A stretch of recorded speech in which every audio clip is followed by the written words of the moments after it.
أعوذ بالله من الشيطان الرجيم. بسم الله الرحمن الرحيم. الحمد لله، الصلاة والسلام على رسول الله، ثم أما بعد. السلام عليكم ورحمة الله وبركاته.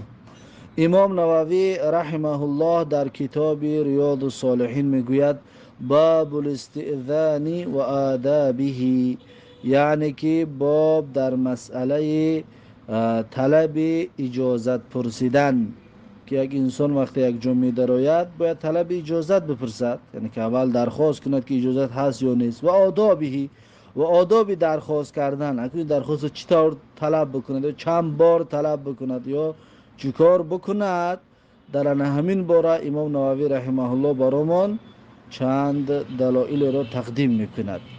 اولا دو آیت میارد. آیت یکم قال الله تعالی، میگه الله سبحانه و تعالی گفت که یا ایها الذین آمنوا لا تدخلوا بیوتا غیر بیوتکم حتی تستأنسوا و تسلموا علی اهلها.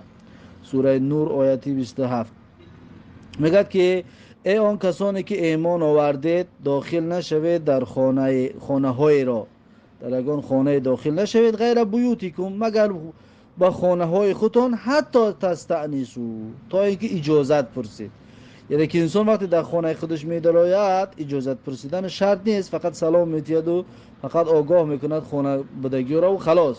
اما در دیگه جا باشد اجازتی در آمدن باید پرسیده شود. الله میگه که حتی تستأنسوا، تا اینکه شما اجازت بپرسید، و تسلموا علی اهلها، و سلام بگویید بر اهل اون خاندان، اون خانه که میدراید بر اهل اون خاندان شما سلام بگویید. خب این اولین آیت درباره اجازت پرسیدن. انسان در وقت در یک جا میدراید باید اجازت قطعی بدراید، نه اینکه تنها خانه، مثلا در جای شخصی یک شخص وقتی داخل شدنی که میشوی باید اجازت بپرسی و بدراید. و آیت دوم را میدراید، و آیت دوم را میآورد، میگوید که و اذا بلغ الاطفال منکم الحلم وإذا بلغ الأطفال منكم الحلم فليستأذنوا كما استأذن الذين من قبلهم. سوره نور آیت 59. الله سبحانه و تعالی میگه و اذا بلغ الاطفال، و هنگامی که رسید کودکانتان، الاطفال منکم یعنی کودکان از شما، یعنی کودکان شما، وقتی کودکان شما رسید به چی برسد؟ الحلم یعنی به بلاغت برسد، به سن سال بلاغت که رسید، فلیستأذنوا، پس باید که این کودکان در وقت در آمدن به خانه اذن بپرسند، اجازت بپرسند، باید اجازت پرسیده بعد بدرایند. کما استأذن الذین من قبلهم، چی طوره که اجازت پرسید کسانی که پیش از اینها بودند. یعنی چخیلی که شما دور کودک بودید، ای کلاناتون یاد گرفتید، در یک جا در آمدن میشوید اجازت بپرسید بعد بدرایید، اکنون کودکاتون هم یاد بودید همین طور، چطور شما هم یاد گرفتید و آینده را همین خیل با همین روند و با همین منحال باید تعلیم داده و رسانده شود که انسان باید اجازت پرسیده و در یک جا بدراید. اکنون این دو آیت بود درباره اذن پرسیدن، یعنی که انسان وقتی در یک جا میدراید باید اذن پرسیده و بدراید. اکنون میگذره در قسم حدیث ها. حدیث 869 کتاب ریاض الصالحین. و عن ابی موسی الاشعری رضی الله عنه قال، یعنی که از ابو موسی اشعری رضی الله عنه روایت است که گفت قال رسول الله صلی الله علیه و سلم، میگه رسول الله صلی الله علیه و سلم گفتن که الاستئذان ثلاث، یعنی که اجازت پرسیدن 3 مراتبه است، اجازت رو تا 3 مراتبه میپرسی. فإن اذن لك و الا فرجع، و اگر اجازت داده شد برایت خوب داخل میشوی، و الا، و اگر اجازت داده نشد فرجع، میگه پس بازگرد. یعنی فقط 3 بار اجازتی در آمدن میپرسی. مثلا امروز بگیم خانه کس میروی درش میزنی، دروازش میزنی، یا که بگم نزدیکی تلفنش کردنش، خلاصه هر وسایلی که برای آگاه کردن صاحب خانه هست تا اینکه او اجازتت بده تو درایی و 3 بار همون وسایل رو استفاده میبری. زبانو که زنگ باشد یا در رو زدن باشد یا هر چیزی که باشد 3 بار استفاده اش میبری. اگر که جواب داد خب نور و نعلا نور اجازه داد میدارایی، و اگر جواب نداد خلاص دیگر باز میگردی و صاحب خانه را تشویش نمیدهی. متفق علیه است. این حدیث متفق علیه است که باید 3 بار اذن اجازت پرسیده شود. بعد از این حدیث 870 و عن سهل بن سعد رضی الله عنه قال، یعنی که از سهل بن سعد رضی الله عنه روایت است که گفت قال رسول الله صلی الله علیه و سلم، میگه رسول الله صلی الله علیه و سلم گفت که انما جعل الاستئذان من اجل البصری، یعنی که هر آینه گردانده شدگی است، جعله گردانده شده قرار داده شدگی است. استئذان یعنی طلب اجازتی در آمدن پرسیدن، یعنی که همین طلب اجازت پرسی در آمدن قرار داده شدگی است. به خاطر چی؟ من اجل البصری، از نگاه، به خاطر نگاه، من اجل نه به خاطر بصر، به خاطر نگاه کردن، یعنی که به خاطر اونه که صاحب خانه یگان زن دارد، دختر دارد، خلاصه زنهای بیگانه که در اون خانه هستند اجازت میپرسید تا اینکه اونها خودشون یک نیمه کنن، یا که اونها اگر که حجاب ندارن، سطر ندارن، حجاباشون به سرشون کنن تا اینکه چشمت محفوظ در امان بماند از دیدن زنی بیگانه. یعنی اذن برای همین است. حدیث متفق علیه است. بعد از این حدیث 871 و عن ربیعی بن حراش قال، یعنی که از ربیعی بن حراش رضی الله عنه روایت است که گفت حدثنا رجل من بنی عامر، یعنی میگه سخن گفت، حدیث گفت برای ما مرد از بنی عامر، از قبیله بنی عامر، انه استأذن علی النبی صلی الله علیه و سلم و هو فی بیتی. هر آینه همین مرد میگه اجازت پرسید از پیغمبر صلی الله علیه و سلم و هو فی بیت، و در حالی که پیغمبر صلی الله علیه و سلم در خانه بود، در خانه از خانه ها پیغمبر بود. همین مرد میگه آمد و اجازت پرسید. فقال اعلیجو، پس همین مرد اجازت پرسیده گفت که اعلیجو، یعنی آیا وارد شوم، داخل شوم؟ فقال رسول الله صلی الله علیه و سلم لخاتمه، پس میگه پیغمبر صلی الله علیه و سلم خدمتگارش را گفت که او خروج الی هذا فعلمه الاستئذان، یعنی که ببرو نزد این انسان، نزد این شخص ببرو و فعلمه الاستئذان، پس یاد بده برای این مرد اجازت پرسی را.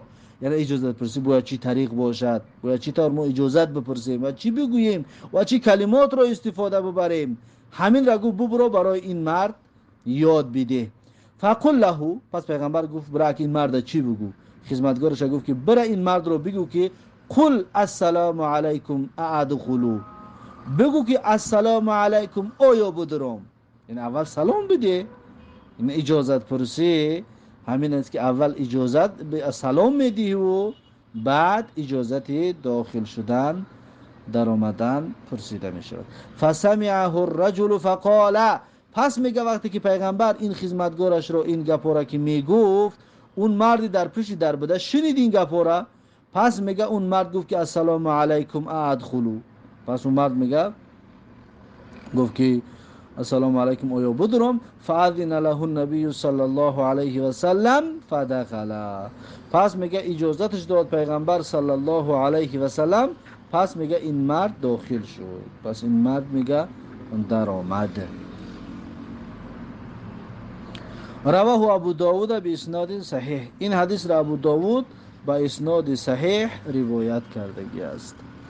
بعد از این حدیث 872 عن کلدة بن الحنبل رضی الله عنه قال، یعنی از کلده ابن حنبل رضی الله عنه روایت است که گفت اتیت النبی صلی الله علیه و سلم، میگه آمدم نزد پیغمبر صلی الله علیه و سلم، فدخلت علیه ولم اسلم، میگه در اومدم، همین کلده ابن حنبل میگه در اومدم نزد پیغمبر صلی الله علیه و سلم، سلام ندادم، میگه به سلام نزدش در اومدم.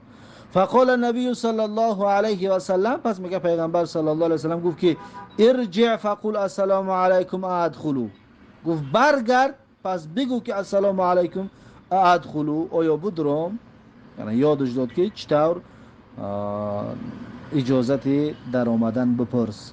رواه ابو داود و ترمذی، و این حدیث را ابو داود و ترمذی روایت کردگی است. و قال حدیث حسن، و گفتگی است که حدیثی حسن می باشد. خب این باب اجازت پرسی و آدابش اکنون به آخر رسید. باب 9 میگذاریم. باب بیان ان سنت اذا قیل للمستأذن من انت، یعنی که باب در بیان سنت بودنه که وقتی که گفته می شود برای اجازت گیرنده، یک از در پشت در میاد اجازت میگیره یا در رو تق تق میکند، وقتی که صاحب خانه میگوید من انت، تو کی هستی، از داخل وقت میپرسد که تو کی هستی، ان یقول، همون اجازت گیرنده، همون کسی در پشت در هست باید بگوید فلانون، یعنی نامش بگوید، میگه و یسمی نفسه، و نامش بگوید که کی است، بما یعرف بهی، با همون نامی که شناخته می شود، من اسم او کنیتین، یا اگر نامی که مثلا اون میشناسه یا کنیه‌اش بگوید، مثلا اگر که آیلش رفت آمد دارد، مثلا بگه شوهری فلانی، یا که مثلا بچه‌ش بشه بگم پدری فلانی، یا که مثلا نامش اگر بدونن نام فلانی، خلاصه همین چیزا را باید همون نامی که شناخته می شود در مصاحبه خانه میشناسه باید همون نام بگیرد. و کراهیت قوله، و همچنین باب در مسئله مکروه بودن سخنی انسان را وقتی که میگوین در تختق میکنه از دور میگن تو کی هستی، او میگه که انا، من هستم، او نحوه، یا مانند همین، او مایم میگه یا من هستم، او درو بکشو، مثلا خش نمیگه کی هست، این میگه مکروه هست، این خوب نیست. اما سنت همین است که تو نام تا باید بگوی، وقتی میپرسن تو کی هستی، تو همون نام قطره میشناسن همون نام تا بگو. پس این باب در همین مسئله هست. و در این باره چند حدیث برامون تقدیم میکند. اولین حدیث این باب حدیث 873 کتاب ریاض الصالحین. عن انس رضی الله عنه فی حدیثه المشهور فی الاسراء قال، یعنی که از انس رضی الله عنه روایت است در حدیث مشهورش در باره اسراء، حدیث مشهور در باب اسراء است. حضرت انس روایت میکنه در همون حدیث گفتگی است که قال رسول الله صلی الله علیه و سلم، میگه پیغمبر صلی الله علیه و سلم گفت که ثم صعد بی جبریل الى السماء الدنیا فاستفتح، بعد میگه بالا برد من را جبرائیل علیه السلام به آسمان دنیا، فاستفتح، پس اجازتی کشادن در را کرد، یعنی که حضرت جبریل اجازت پرسید که در آسمان را بکشایند تا اینکه پیغمبر را بالا ببرد.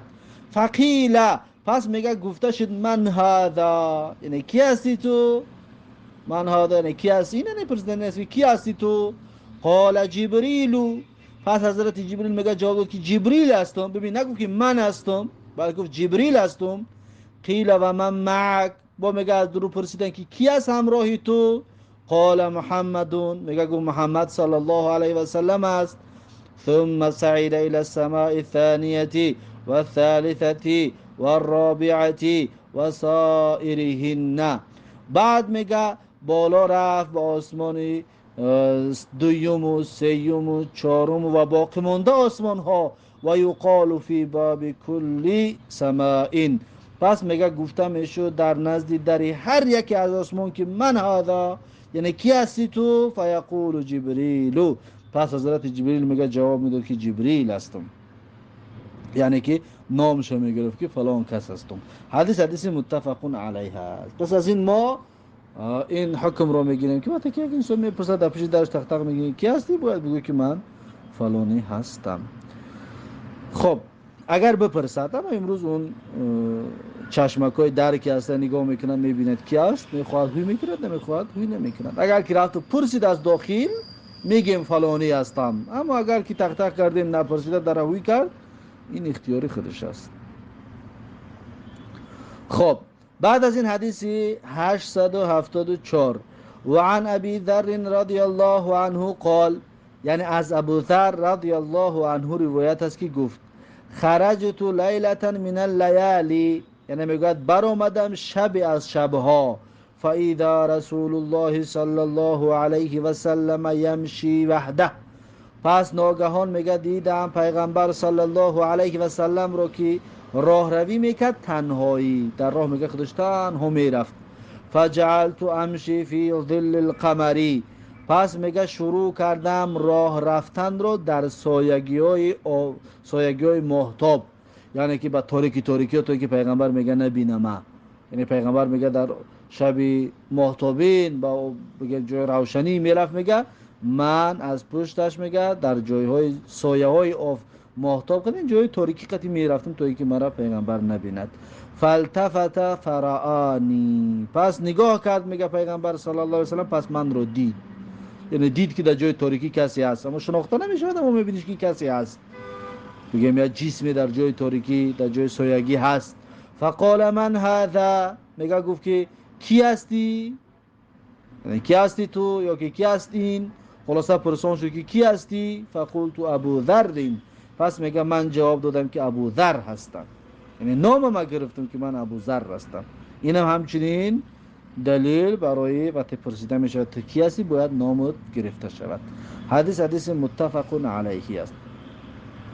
بعد از این حدیث 875 و عن ام هانئ رضی الله عنها قالت، از ام هانئ رضی الله عنها روایت است که گفت اتیت النبی صلی الله علیه و سلم، یعنی میگه آمدم نزد پیغمبر صلی الله علیه و سلم و هو یغتسل، و در حالی که پیغمبر استحمام میکرد، یعنی پیغمبر در حالت غسلگیری بود، آبازی میکرد. و فاطمه تستره، و فاطمه رضی الله عنها میپوشانید و پنهان میکرد از پیغمبر رو، یعنی که یک لباس قطعی دیگه در پیشش قپیده ایستادگی بود. فقال من هذه، پس پیغمبر از پشت پرده بود، از پشت بگم نمیدید آدمی اومده گیره، اما فهمید که یک زنی اومده است، پس از زمین سو که من هادی، یعنی کی هستین، یعنی کی هستی تو. فقلت انا ام هانئ، پس میگه گفتم که من ام هانئ هستم، پس نامش رو گرفت. این زنم همچنین نگفت که من هستم، بلکه گفت من ام هانئ هستم. حدیث متفق علیه است. بعد از این حدیث 876 و عن جابر رضی الله عنه قال، یعنی که از جابر رضی الله عنه روایت است که گفت اتیت النبی صلی الله علیه و سلم، آمدم میگن از پیغمبر صلی الله علیه و سلم، فدققت الباب، حضرت جابر میگه در رو زدم. فقال من ذا، یعنی کی هستی، پیغمبر پرسان شد که کی هستی. فقلت انا، حضرت جابر میگه گفتم که من هستم. فقال انا، پس میگه پیغمبر صلی الله علیه و سلم گفت که انا، یعنی منم، یعنی که بگم کانه کرهها، میگه گویا که مثل اینکه پیغمبر صلی الله علیه و سلم میگه خوشش نآمد، گویا که ناراحت شد از این گپ. انا یعنی کی هستم، انا است، انا یعنی پیغمبر بگم از این سخن بگم ناراحت شد. انا گفته یعنی منم، انت بگو کی هستی، نام خودت بگو. از همین حساب است که مکروه است که انسان بگه که انا یعنی من هستم، بلکه بگو نامت چی است. حدیث متفق علیه است. با همین این بابم با آخر رسید. بابی دیگر است، باب نو، باب استحباب تشمیت العطش اذا حمد الله تعالی، باب در مسئله مستحب بودن دعای عطس زننده وقتی که الحمدلله میگوید، و کراهیت تشمیت اذا لم یحمد الله تعالی، و مکروه بودن دعای عطسه زننده وقتی که الحمدلله نگوید، یک از پیش عطسه میزند الحمدلله نمیگد، مکروه است که جوابی دعای نکش کنی در حقش. و بیان آداب الشمس والعطاس والتثاؤب، باب در بیان آداب دعای عطسه زننده و همچنین آداب عطسه زدن و همچنین باب در مسئله آداب خمیازه کشیدن که صورت خمیازه میکشد چیکار کند و چی بکند و چی نکند. در این باب انشاءالله حدیثایی را برامون تقدیم میکند. حدیثاش این باب را درس آینده خواهیم گرفت. با همین درس امروزه به پایان و درس امروزه را به پایان میرسونیم تا درس آینده. الله حافظ و مددگار. بارک الله فیکم و جزاکم الله خیرا و السلام علیکم و رحمت الله و برکاته.